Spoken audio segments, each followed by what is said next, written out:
always fresh every day. You're watching Fastlane Daily. Mercedes releases the new E-Class Convertible and dogs love it. New teaser shots of the Audi A1 hit the YouTubes, and we've got news on a special edition Ferrari. All that plus FLDetours with the new Volkswagen GTI, and we ask you guys to vote on your favorite cars of 2009. What's up, everybody? I'm Derek D. You're checking out Fastlane Daily. Yes. We're living in the fast lane, baby. Tuning in the Fastlane Daily. Mercedes today announced the 2010 E-Class Convertible. Replacing the outgoing CLK, the new E-Class Convertible surprisingly isn't anything more than we expected from the E-Class Coupe. As we said last week, the new cab has a unique new system called Aircap that deflects air over the passengers. This also allows occupants to drive in the winter with the top down with no cold air flowing into the cabin.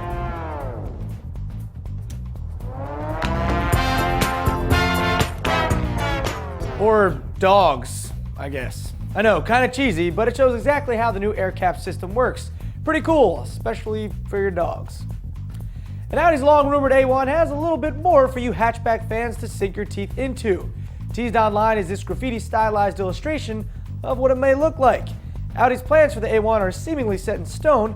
It will aim to compete directly with the Mini and will in fact be making its way to the US, not just Europe. Headed for reveal in 2010 at the Geneva Motor Show, the A1 is intended for production by early 2012. No solid details yet, but if this video is any indicator as to what it may look like, Mini fanboys, you better get your game up. Of course, we'll have more info when we know it. And Ferrari makes beautiful cars, we all know that. But they also make custom beautiful cars if you have a ton of cash to pony up. No pun intended, or maybe it was intended. I don't know. Anyway, take a look at this. The Ferrari P540 Superfast Aperta. This car was built for an American client and based off the Ferrari 599 GTB Fiorano. The inspiration for this custom whip came from the film Toby Dammit in 1968, which featured a Carrozzeria Fantuzzi designed Ferrari. So you may be asking who is getting this? Well, his name is Edward Walson, and he's the son of John Walson, the guy who invented cable TV. He invented cable TV? Well, that's what I'm asking. Wow. Anyway, Pininfarina designed the Ferrari P540 Superfast Aperta, and it took 14 months to do so. And Walson was there every step of the way. Must be nice just to have a ton of money and be like, Ferrari, I need you to make me a car that's not even any that you make now. Here's some money. Yeah, must be nice. So we are near the start of the holiday season, so you know what that means. Lots of pre-packaged episodes from us so we can take a few days off and visit our family members in prison. Well, not me, but maybe some of these guys. No. Well, one such episode coming up is our Christmas special. We're doing something different. We want to know which car initially revealed as a 2009 model you think is best. Not just cars sold in 2009. Cars revealed and introduced as a 2009 model, okay? We asked you this question last week and only half of you responded with 2009 model years. FYI, the Carrera GT went out of production in 2006. Okay, people? Jeez. Anyway, here is the list we've compiled. And remember, these are from you guys. The Nissan 370Z, Corvette ZR1, Cadillac CTS-V, the new Honda Fit, Mercedes-Benz SL Black Series, Audi B8 A4, and the Nissan GTR.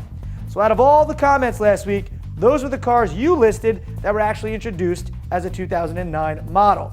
So here's what you got to do. In the comments below, vote for what car you think was the best car introduced in 2009. I think we've said that like 10 times now. We're really trying to reiterate that. If we missed one, be sure to comment as well. Voting starts, well, I guess right now.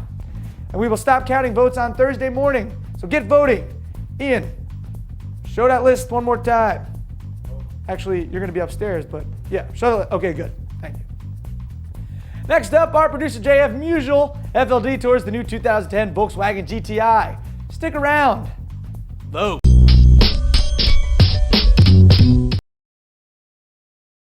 Hey everybody, it's your friend Alan K from Fastlane Daily, dressed up once again this year as a Christmas tree. Are you looking for the perfect gift for that car guy in your life? Then give him Fastlane Daily. Fastlane Daily is always fresh every day. You get great car news with Derek D, features like Shakedown with Leah Parente, FLDetours, and of course Bob Shubin. So give Fastlane Daily for the holidays. And best wishes from all your friends at Fastlane Daily. What just happened? We are all guilty of it. You go out, you buy a lottery ticket, and then you think, okay, I get a large sum of cash in my pocket tomorrow, what car am I gonna buy? For me, probably a GT3, GT3 RS. But then you come to reality. 2 days later, you don't win the lottery, and then you gotta think, okay, I gotta think of a car that will fit my needs while still being fun and practical. What will fit my lifestyle?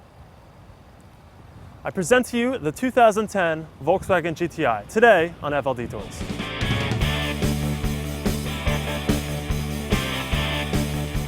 Welcome to the 6th generation of the Volkswagen GTI.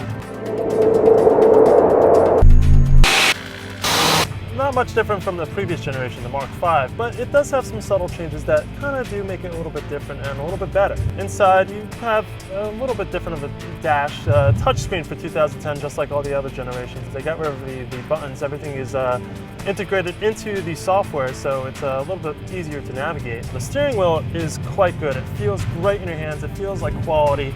And more importantly, it's got this flat bottom to it. So when you're driving and you're going around town and you're a big person like myself, the steering wheel doesn't get in the way. It's functional and actually does look cool. I do also love the perforated skin around the top. It feels good in your fingers, and the stitching too is fantastic. When you're sitting in here, you feel like you're connected to the road. You do get a little bit of a torque steer. I haven't really experienced much. I really haven't pushed the car to its potential, but on an on-ramp or off-ramp, it sticks, it feels good, it feels secure. Another important point about driving this car is that the steering feel isn't heavy, but it isn't light. It is where it should be for every speed you're at. At low speeds, going around a parking lot, example, come to a junction, I want to make a right-hand turn, really easy, no problems at all. And then when you get up to speed, it feels secure, it feels tight, it feels solid on the road. But the most important thing of it all, and the most impressive, is actually when you get outside the car. These lights are actually very cool. They're almost like their own little art piece, very Audi-esque. Of course, you still got the lipstick kind of fade up front with every previous generation GTI.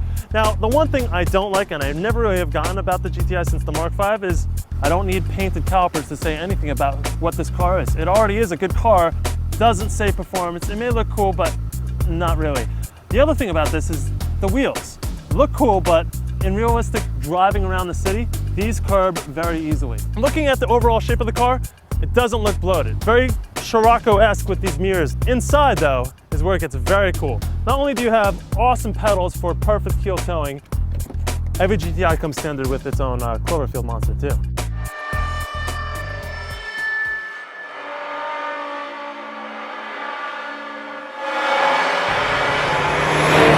The back of the GTI, it's no different from any of the previous generations. Easy access to the trunk and plenty of room. Our tripod and our camera bag fit perfectly. Another suitcase would be good too. This ledge here is also pretty convenient. It's when you get back in the car that things tend to get a little weird. Now, I fit perfectly in this car. I'm 6'1" and it's comfortable. The problem though is when you need to get your seatbelt on. It's kind of way back there. It's hard to get at, inconvenient. Now, I get it. It's way back there because you need to accommodate for the huge door that's here.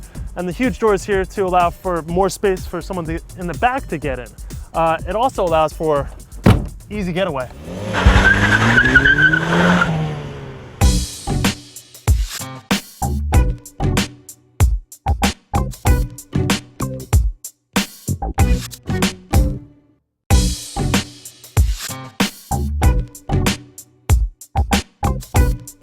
The power in this car is ample. I love the 4-cylinder turbocharged engine. It works well for this car. It's a good setup, as I've said.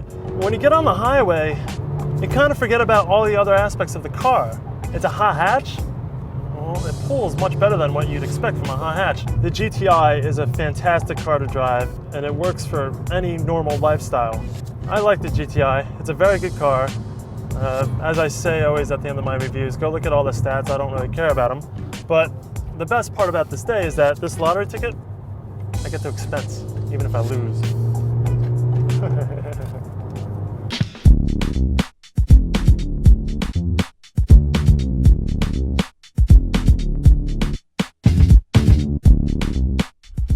Volkswagen GTI. It's a nice little car, JF. I liked it, man. Nice.